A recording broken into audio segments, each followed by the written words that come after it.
इसमें कोई बुराई नहीं है। अगर कोई राज ठाकरे की पार्टी कहीं आगे नहीं। अभी एक बड़ी खबर दर्शकों को दे दें, बड़ा झटका लगता हुआ नजर आ रहा है रुझानों के मुताबिक महाराष्ट्र नवनिर्माण सेना को। राज ठाकरे की पार्टी कहीं भी बढ़त बनाती हुई नजर नहीं आ रही है।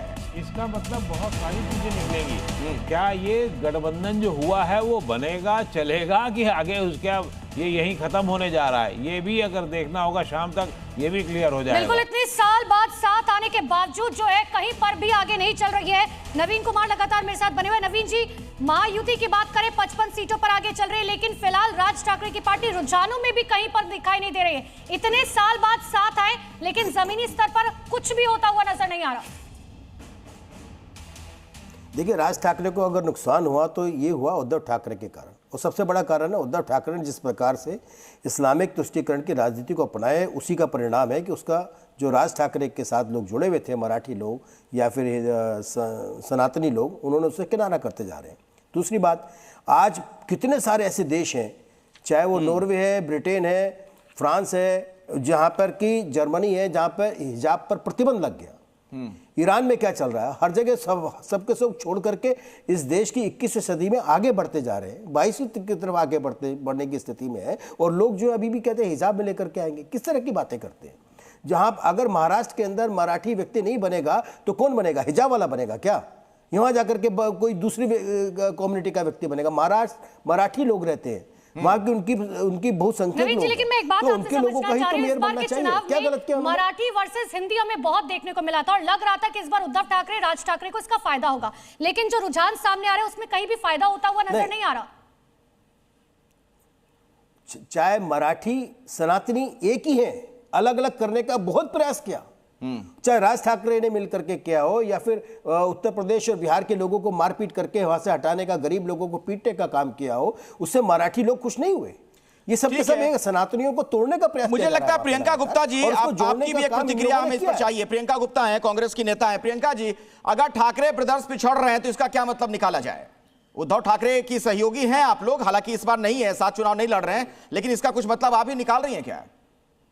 ये तो उनके प्रवक्ता ही बता पाएंगे, लेकिन मैं एक चीज जरूर बताऊंगी, यहाँ पर किसी व्यक्ति विशेष का नुकसान नहीं हो रहा है। यहाँ मराठियों का नुकसान भी हो रहा है, यहाँ सनातनियों का नुकसान भी हो रहा है, क्योंकि 5,000 करोड़ जो फंड डेवलपमेंट में खर्च होना चाहिए था, जो फंड खर्च होना चाहिए था सड़क के उस पे इम्प्रूवमेंट पे, जो नालियों के इम्प्रूवमेंट पे, जो गरीब बस्तियों को जो है उनको जो है उद्धार करने के लिए होना चाहिए था, वो 5,000 करोड़ डकार गई बीजेपी और सिंध ने मिलकर। तो वास्तविकता ये है कि यहाँ किसी पर्टिकुलर एक विशेष कोर्ट है, अदालत है, वहाँ क्यों नहीं जाते आप? कैसे डकार किसी पार्टी पे कुछ भी आरोप लगाने का काम है आपका? यही एक समस्या बड़ी है। महाराष्ट्र के लोगों का पैसा हड़प करके यहाँ पर उसको तुष्टिकरण में फंसाया जा रहा है कि भाई जो है ये दिल्ली के अनुसार फिलहाल शिवसेना 17, कांग्रेस 7। अगर इस बात का दुख हो रहा है कि अगर साथ मिलकर लड़ते तो शायद ये एक साथ में 27 होता या 30 पहुंच जाता। सवाल तो ये भी है कि आखिर इनको ये पैसे क्यों बांटने पड़ रहे हैं, ये मिक्सी क्यों बांटनी पड़ रही है? ये बताइए कि महिलाओं के अकाउंट में एडवांस पैसे ट्रांसफर करने की भी जो है इन्होंने पूरी योजना बना ली थी, जो फेल हो गई। तो आखिर ये बांटने क्यों पड़ रहे हैं? का जवाब वो नहीं देंगे। अकुश श्रीवास्तव जी से समझ लेते हैं। अकुश श्रीवास्तव जी, क्या कांग्रेस अगर साथ होती तो कुछ बदलता हुआ दिखता? नतीजों पे कुछ खास असर देखते आप? देखिए, या लगभग वैसी ही चीजें होती, कांग्रेस साथ होती नहीं होती? अकुश श्रीवास्तव जी, ये बात कांग्रेस को समझनी होगी। प्रियंका जी 1 मिनट, अकुश जी से मेरा सवाल है। अकुश श्रीवास्तव, हाँ, ये बात कांग्रेस को समझनी होगी कि उसके गठबंधन पे अगर रह करके तैयारी करनी है तो दूसरा उसका फर्क होता है, निश्चित रूप से उसकी सीटें ज्यादा होती, लेकिन सिर्फ एकदम से एक क्षण तोड़ के दूसरे पाले पे आ जाइए और अपनी तैयारी ना हो, आपके कार्यकर्ताओं की तैयारी नहीं हो, जिस मूल कार्यकर्ताओं के लिए आप लड़ाई लड़ने जा रहे हैं वही उसकी तैयारी नहीं हो तो कैसे संभव होगा? युद्ध कैसे जीत लेंगे आप अगर उनके पास हथियार नहीं होंगे, उनके पास रणनीति नहीं होगी? और मुंबई में बीजेपी 35 सीटों पर आगे हो गई है। सर जरा मैं दर्शकों को बता दूं, अकुश सर रोक रहा हूं आपको, आता हूं सर आपके पास। शिवसेना यूबीटी 25 सीटों पर आगे है और बीजेपी प्लस की बात की जाए तो 35 सीटों पर वो आगे चल रहे हैं। संभाजीनगर में ओवैसी की पार्टी पिछड़ गई है, बड़ी खबर आपको बता दें। तो बड़ी जानकारी आपको दे, 8 सीट पर बीजेपी आगे निकल चुकी है, लेकिन संभाजीनगर में ओवैसी की पार्टी फिलहाल पीछे चल रही है। इस वक्त की बहुत बड़ी खबर आपको बता रहे हैं, कई रैलियां संभाजीनगर में की गई थी ओवैसी की तरफ से, लेकिन बावजूद इसके जो है कोई फायदा होता हुआ नजर नहीं आया। कोल्हापुर से भी कांग्रेस 17 सीटों पर फिलहाल आगे चलती हुई। अखिलेश, बिल्कुल, और लगातार नई नई जानकारियां जो सामने आ रही है उसके बारे में बता दें। नागपुर में बीजेपी 20 सीटों पर आगे चल रही है, लगातार बीजेपी की वहां पर बढ़त नजर आ रही है।